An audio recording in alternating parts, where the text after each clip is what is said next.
Try and picture a van-based compact people carrier. Bet you weren't imagining anything quite as nice as this. The revised version of Citroen's much more civilised second-generation Berlingo Multispace has been further distanced from the original Mark I model's basic commercial roots. With smarter styling, more equipment and the high-tech option of a more efficient eHDI diesel engine, this value-for-money 5 or 7-seater is now a vehicle that demands to be taken very seriously indeed. If you're after a budget family carry-all, it's well worth a look. Some cars aren't too precious about the lives they lead. Take Citroen's classic post-war 2CV. You could drive it across a ploughed field, hose it clean, subject it to a fearful leathering, then pass it on like a family heirloom. It was uniquely French, uniquely Citroen. And its modern-day successor was the first-generation version of this car, Citroen's Berlingo Multispace. It's smart and sophisticated now, but back at this model's original launch in 1996, the 2CV spirit was very much in evidence in a car that offered everything budget-minded families needed and nothing they didn't. A windowed seated version of the Berlingo van, it could be hosed out, fixed with a rusty spanner and bounced around farm tracks if need be. If the dogs scratched the panel work, the kids coloured on the seats, or you bashed the doors getting in and out, well, it really didn't matter. This was a workhorse, plain and simple. Signs of wear and tear became signs of family endearment, and sales just kept on growing. By the time this second generation version was launched in 2008, well over 1 million Multispace models were pounding European roads, but people were hanging on to them. To further develop sales, Citroen needed to bridge the gap a little between this model and more conventional small people carriers. Hence the emergence of this Mark II model as a more sophisticated thing, with underpinnings now based on a car, those of the French brand C4 Picasso MPV, rather than a van. There was a high-quality interior, up-to-the-minute safety and plenty of people-carrying cleverness. It was pricier too, shifted a little upmarket to leave room for a smaller Nemo Multispace model to slot in underneath. This then was a very different proposition from 2CV's simplicity, and initially the market struggled to adjust. By the time of this model's mid-term facelift, however, in early 2012, cleverer family buyers were catching on.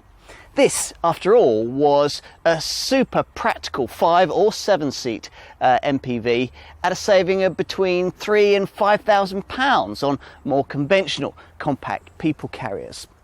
But was it really as car-like as people carrying Scenics, C-Maxes, or even Citroen's own C4 Picasso?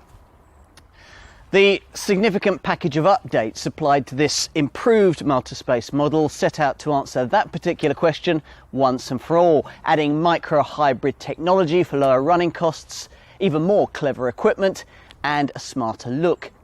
It all aims to create a very complete compact people carrier. The only one you'll ever need? Let's find out.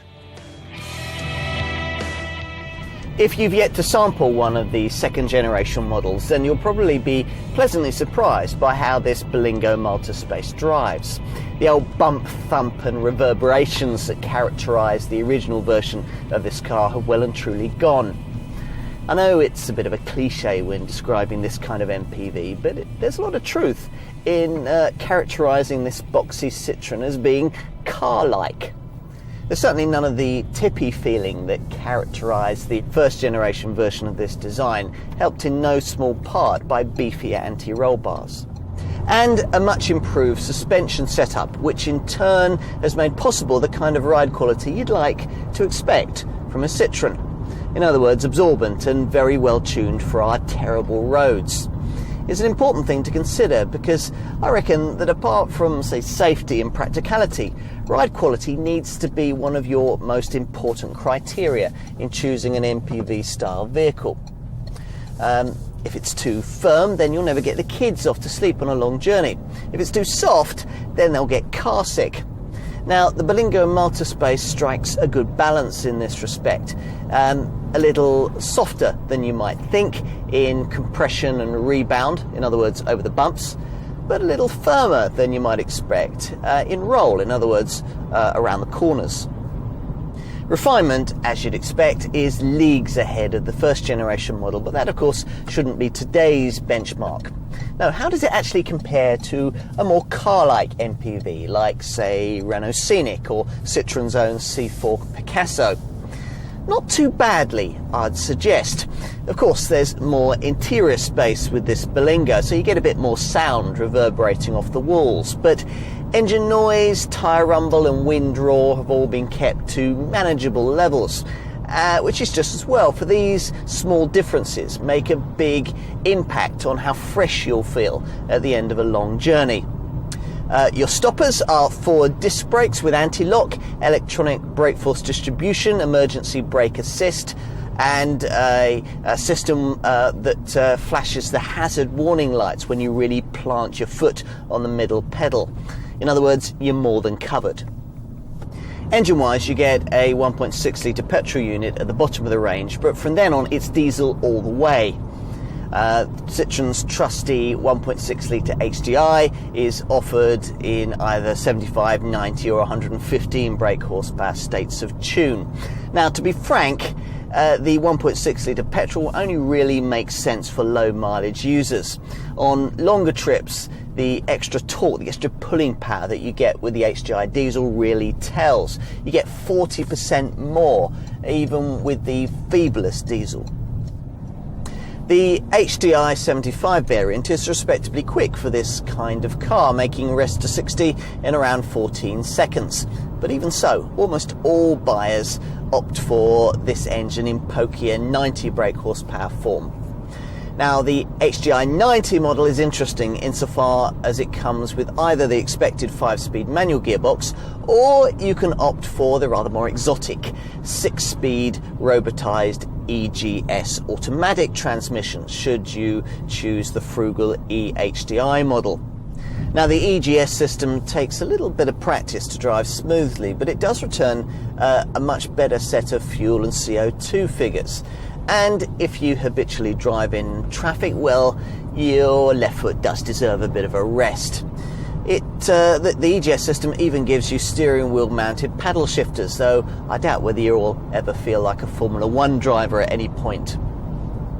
At the top of the range, the 115 brake horsepower engine is the one to choose if you're planning on doing any towing, or you just like a car that'll make mincemeat out of typical motorway overtaking manoeuvres.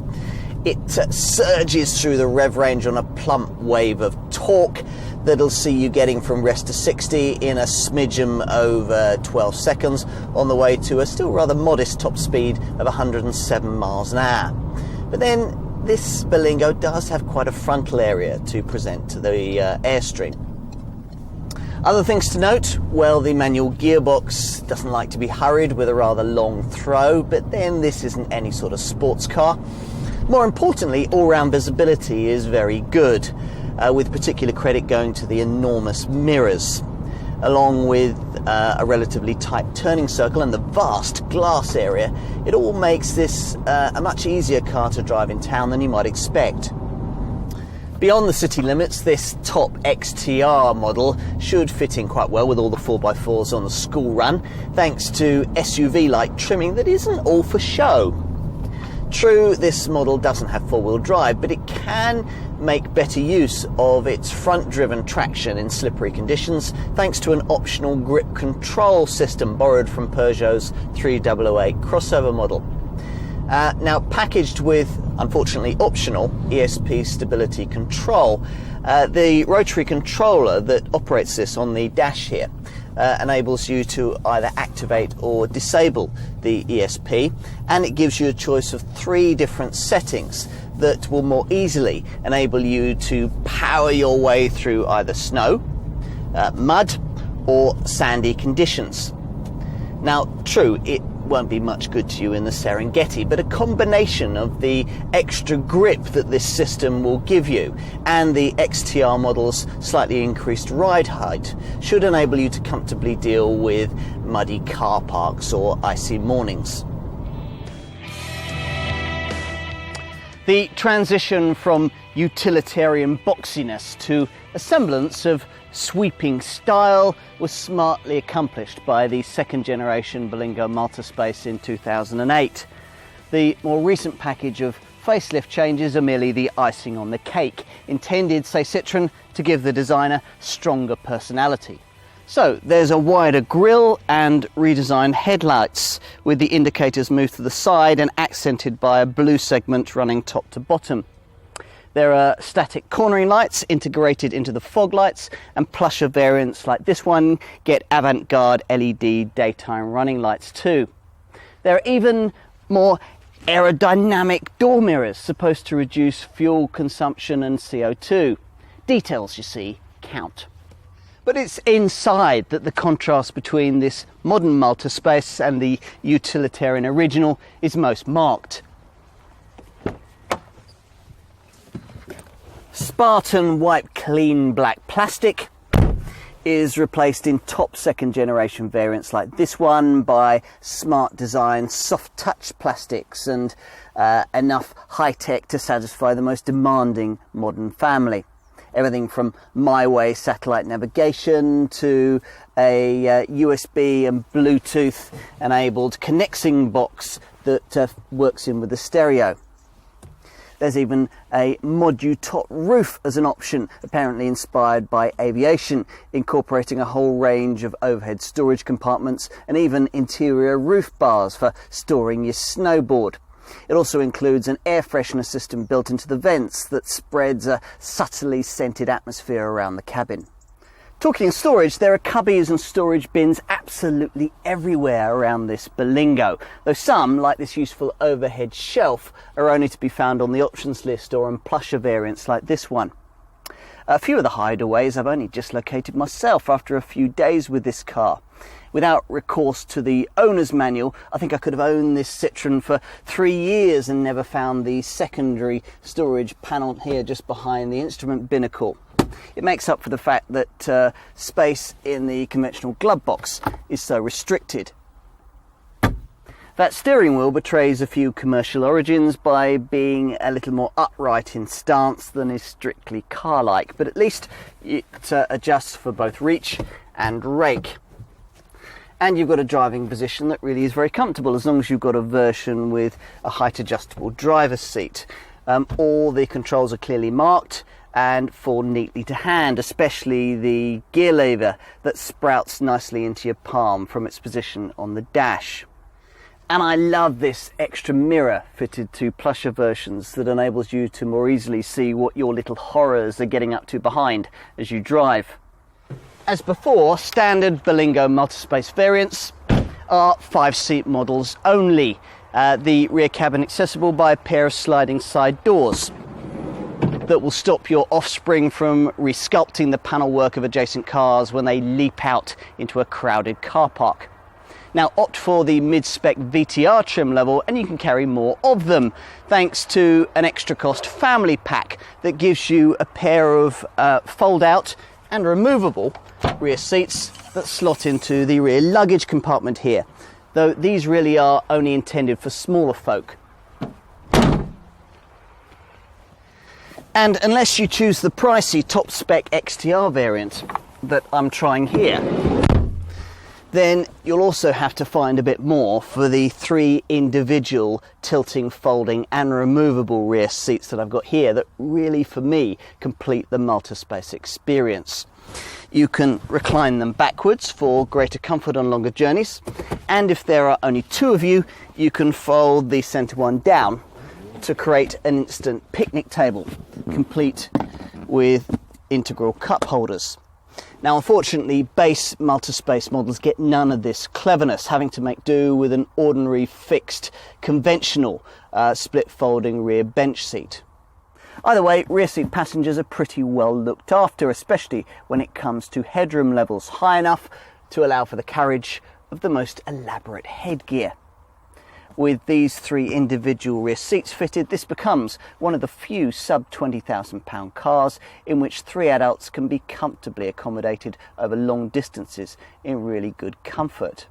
And they'll be well looked after too, with optional individual heating and ventilation controls, lighting controls here in the back, aircraft style seat tables and window blinds, and even these 2 storage compartments built into the floor for the carriage of items that you want to keep away from prying eyes.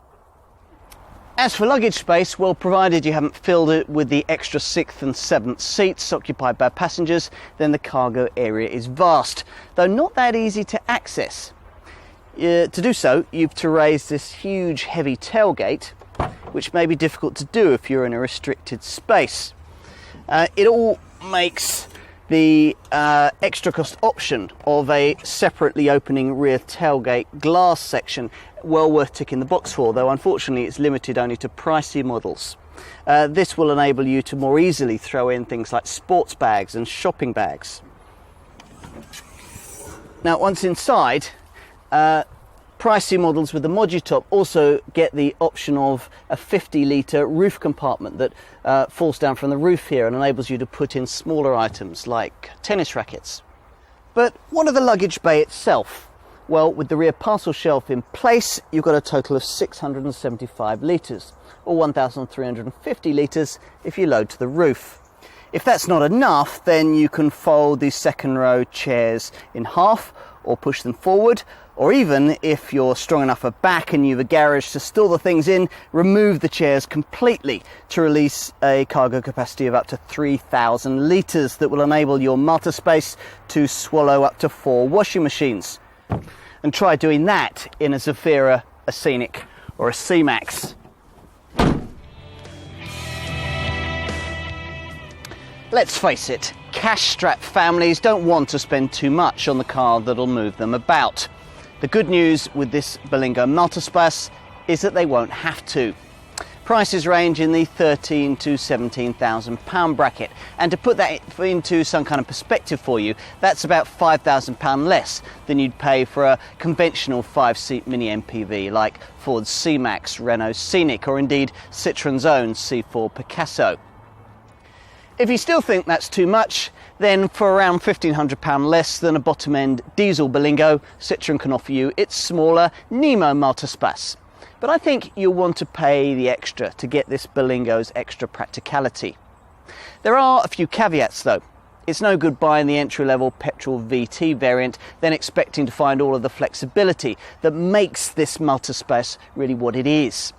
For features like the 3 individual rear seats and the family pack with its 6th and 7th seats, you to pay at least £14,000 for a mid-range VTR trim level, and even then these 2 features will cost you extra.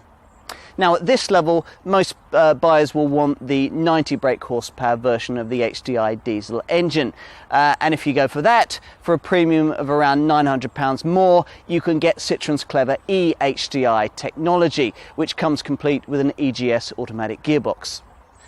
At the top of the Berlingo Multispace lineup is the Xtr Trim level that I've been trying here with its mildly SUV style looks. It's actually quite capable thanks to raised suspension and engine underbody protection, something you can take advantage of by paying another £400 for the Safety Plus pack that gives you the grip control system I've been trying here that takes slippery surfaces in its stride. As for rivals, well, since the demise of the passenger car version of Renault's Kangoo, there simply aren't many compact MPV van-based alternatives of this size. The obvious one is Peugeot's partner TP, which is a rebadged version of this very same design, which costs exactly the same. Then there's Fiat's Doblo, but that's around £1,500 more model for model. The only other conceivable option is Skoda's Roomster, a small MPV based on a Volkswagen Caddy van, but with very different looks. But that's much smaller, which is why it won't come with 7 seats. And in entry-level diesel form, which is what most customers in this segment want, it costs about £1,000 more than a comparable Berlingo. So let's say you've been through the comparison process and decided that there's simply no need for your family to spend £3,000 to £5,000 more than this model will cost on a conventional and apparently more car-like compact MPV. What do you get for your money with a Berlingo Multispace? Well, if you're looking at the entry-level 95 brake horsepower 1.6 litre petrol variant, the answer is not a lot, though an MP3 compatible CD stereo with wheel-mounted controls, power windows and mirrors, a trip computer and remote central locking are all included. Beyond this, the lineup is diesel engined only, beginning in earnest with the VTR trim level that almost all Berlingo Multispace customers choose. Now, this isn't because VTR is especially well equipped. You still have to pay extra for those 3 individual rear seats, although this trim level does also give you an overhead storage shelf, a height adjustable driver's seat and LED daytime running lights. But it's popular because it offers most of the main options that you'll want to a la carte create your Berlingo Multispace just as you want it. So at this level you can choose between 75 and 90 brake horsepower HDI diesel engines, the latter available with the frugal e-HDI package that also includes the EGS automatic gearbox. It's also worth remembering that VTR is the only trim level that enables you to pay around £850 more for the extra cost family pack that enables you to seat up to 7 people with a couple of extra fold-out seats in the boot. Standard inclusion of the real niceties, though, is reserved for the pricey top-of-the-range XTR trim level that I've been trying here. Now that gives you things like air conditioning, roof bars and the 3 individual rear seats, plus access to neat packs that enable you to specify things like rear side window blinds and the child surveillance mirror. The only problem with XTR is the £1,700 price premium that it demands over VTR level, and that could be a stretch too far for the budget-minded family buyers that tend to be attracted by this Citroen. Mind you, a few of them might like the XTR's trendier looks and the optional grip control system that I mentioned earlier, plus the really neat option of the separately accessible rear hatch glass for the loading of smaller items. Rather disappointingly, even expensive XTR trim isn't enough to see you with Esp Stability Control fitted as standard, unless you opt for the eHDI model. But ESP is optional across the range, and I'd tick the box for that first before going on to consider more expensive options like the Modu top glass roof, the USB and Bluetooth enabled connecting box for the stereo, or the MyWay satellite navigation setup. As far as basic safety kit is concerned, well, as you'd expect, the driver's airbag and anti-lock brakes are standard right across the lineup, as are electronic brake force distribution and emergency brake assist to help in panic stops. Side airbags are standard on XTR models, and curtain airbags are optional on most variants. Okay, so you bought this sensible Citroen and you've sensibly ticked the boxes for the requisite optional safety kit. And now you're wondering whether you've made a sound financial choice. Let me help put your mind at ease. First of all, a little perspective. This is an inexpensive car, so right away you're limiting your financial exposure. Secondly, residual values on this second generation Berlingo Multispace have held up pretty well. After 3 years and around 30,000 miles, you probably get about 30% of your original purchase price back on an entry-level diesel variant, and that's about average for this kind of car.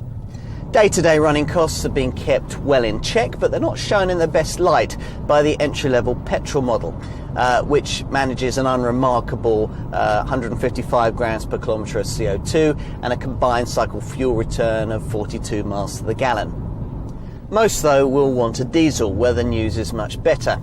Equipped with a manual gearbox, all 3 of the 1.6 litre HDI units with either 75, 90 or 115 brake horsepower. All three of them return around 135 grams per kilometre of CO2 and 53.3 miles to the gallon on the combined cycle, which by the way means that you'd need to run an entry-level HDI 75 variant for 35,000 miles to recoup its price premium over the petrol model.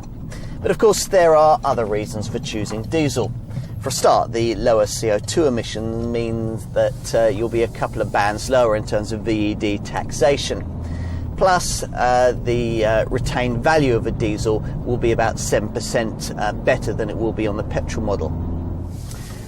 Most of the really eco-centric features developed for this car, though, are reserved for the 90 brake horsepower 1.6 litre eHDI engine that's available to both VTR and XTR buyers. Now, it features what Citroen likes to call a micro-hybrid system. Now, don't be confused, we're not talking about a Prius-style hybrid here.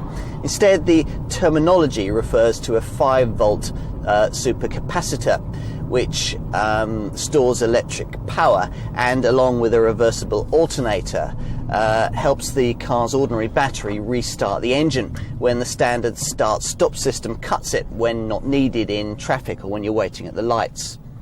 Now, along with regenerative braking, that enables eHDI models to return fuel savings of up to 10%. So you're looking at 58.4 miles to the gallon on the combined cycle for one of these cars, plus a CO2 reading of 103 grams per kilometre. Now, that won't be enough, of course, to recoup the £900 premium that an eHDI variant will demand over a standard HDI 90 model. But bear in mind that that outlay does include the EGS automatic gearbox that'll make town driving that bit easier. Anything else? Well, insurance groups on the 1 to 50 scale range from a modest Group 5 to a still modest Group 10. You get a 3-year, 60,000 mile warranty and a year of Europe-wide roadside assistance. The old Citroen Berlingo Multispace was a car that was enormously endearing. Like a faithful family hound, it wasn't flashy. It could sometimes be a little agricultural in its manners, but it would never let you down. The second generation version, though, set out to add a little extra pedigree to the mix, and in doing so changed the rules quite significantly, positioning itself as a more desirable family accoutrement. Depending on how you spec this car, it can be as safe, as stylish and as high-tech as you could possibly want. Going that route, of course, dilutes much of the price advantage that so sets more basic variants apart from more conventional and arguably more car-like compact MPVs. But it doesn't negate it completely, which means that you can specify this Berlingo precisely as you want and still end up with one of the most affordable 5 or 7 seat people carriers on the market, and a car that's still more spacious and practical than most of its contemporaries. Which of course is why Berlingo Multispace sales remain so strong, and why you need to try one of these if you're looking for a good value set of family wheels. You can thank me later.